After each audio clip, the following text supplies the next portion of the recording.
Good evening, ladies and gentlemen. Today being Sunday, the 17th of May 2026, I'd like to greet and welcome you once more to our channel. And as I do so, I'd like to remind you about the importance of subscribing to the channel, liking the videos that we've made since sometime last year, and also to comment not only on the content and not only on the content and the issues that we raise and discuss with you, but also on the methodology that we utilize to deliver the products or the message to you and the rest of the world. So your comments are always and views and advice are always appreciated. Ladies and gentlemen, tonight, in the light of recent developments in our country, South Africa, at national level, on a number of issues within the what appears to be challenges in the criminal justice system, but as I always encourage in this channel, that we look beyond that, in that beyond what's on the surface or what's presented on our television screens and other media outlets. What I like to propose and what I like to and suggest, ladies and gentlemen, is that there is a lot more that we can discern and learn from these developments and engage ourselves in. There's something far deeper and more fundamental than that these developments reflect or are characteristic of, that we must start thinking about. The issue I like to bring about a topic that is rarely discussed, at least not openly, and also not to the extent that it deserves to be addressed.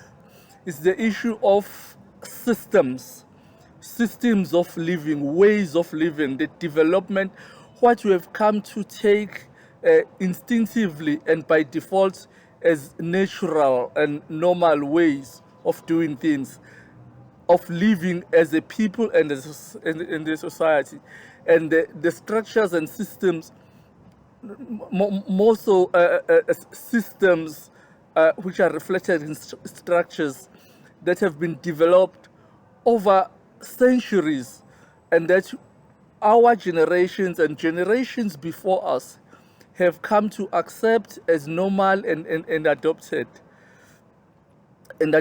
as such, and they therefore become the framework, the terms of reference within which we tend to do all sorts of things, to judge and develop all sorts of things, including what's good, what's not so good, what's bad, what's not so bad, what's acceptable and what's not acceptable. So those are ways and systems of living and governance. So unfortunately, for historical reasons, our country, as in the rest of our continent and other parts of the world, is a product of colonial conquest. And as such, even long after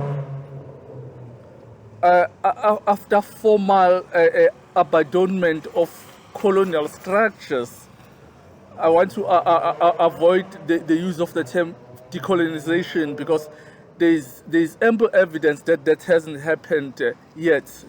If in all, or if not in most, if not all of the continent, all parts of the continent, including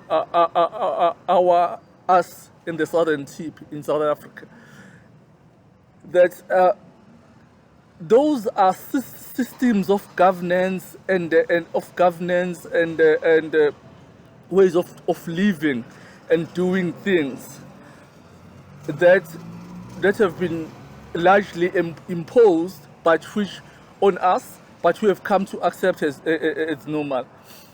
I'm bringing what prompted my thinking on this was because of the latest developments in the Madlanga Commission, for instance, because of the performance, apparent so far, performance of the Madlanga Commission and the apparent acceptance and delightment of the majority, as it's reported, of the people in South Africa about its work and its way of doing things. There have been calls from other circles that they continue their existence and so on and so on. But that's not the point that I'm driving at. The point that I'm driving at is some of the responses that we've been getting to those calls. People saying like, no, this is not how things. This is not how decisions are made. This is not how powers are separated and so on in normal, so-called normal modern democracies and so on. No, we shouldn't even be contemplating or thinking about this. I've argued in many ways or on many occasions that one of the weaknesses that we have as a society in South Africa is that we don't learn from our experiences and we don't take lessons from our real experience and develop them and develop those lessons, engage them, and develop ways of living and governance that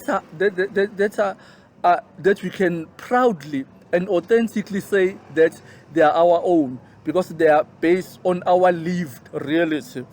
And I'm saying that is what these apparent cries and concerns about these things show. They reflect that weakness of us as a society. And I'm saying that is what I'd like us to engage in, to start thinking like beyond the normal, and engage and say, in the light of this world, is this what we want as a people in the society? That what can we do about it? Rather than falling into the default position that say, no, this and that is not how we do things. Who said so? Who said that? Where do those ideas come from? They say this is our way of living. Long before the onset of colonialization on the people of Africa and in South Africa, people were living. We had African people had their own ways of governance, of decision making, of conflict resolutions, and so on. So the system that we have today as a modern system should not be treated as a sacred cow. There is nothing so noble about it that it's not worth questioning and refining and fundamentally changing, even replacing with a system and way of government and a way of living that is rooted in our own reality and experience. That is the point that I wanted to raise tonight. And I'm arguing that is prompted by the development around the Madlanga Commission and other issues related to pertaining to or having to do with challenges in the criminal justice system. But that's not necessarily this is about. It just prompted it. it's about the systems. And that's what I like us to think about. That's the challenge that I like to pose to all of us as members of the innovation community. And then we ask how do we innovate? How do we respond as members of the innovation community? All with with the aim of contributing and having a positive impact on development, socio-economic development, and improving the living conditions of the people of Africa.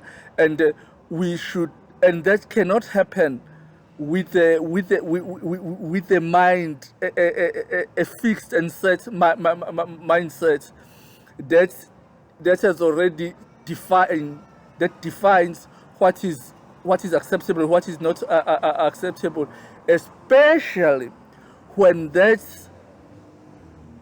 is rooted on philosophies developed elsewhere in the world and imposed on the people of Africa. And that's what I like us to think about and engage on, and engage ourselves on. Think systematic, think systems of governance, systems of living. How did they get to be? How did they come about? And look at contemporary developments in what may appear to be unrelated matters, areas, but that's what they talk to. They talk to systems of governance, and the systems of ways of systems of living as a people, as a society.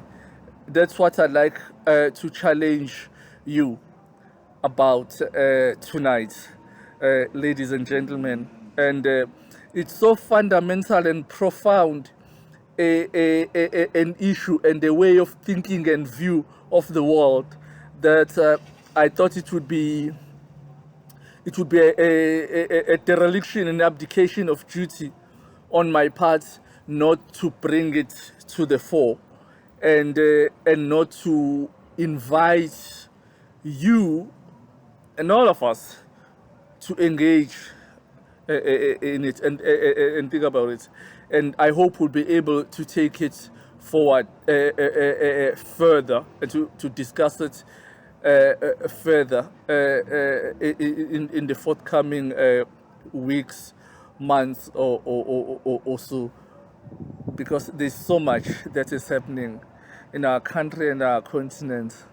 And as I always say, Uthemba Wangamataba, I'd like to thank you, say siyabonga, until we do this thing again. Bye-bye.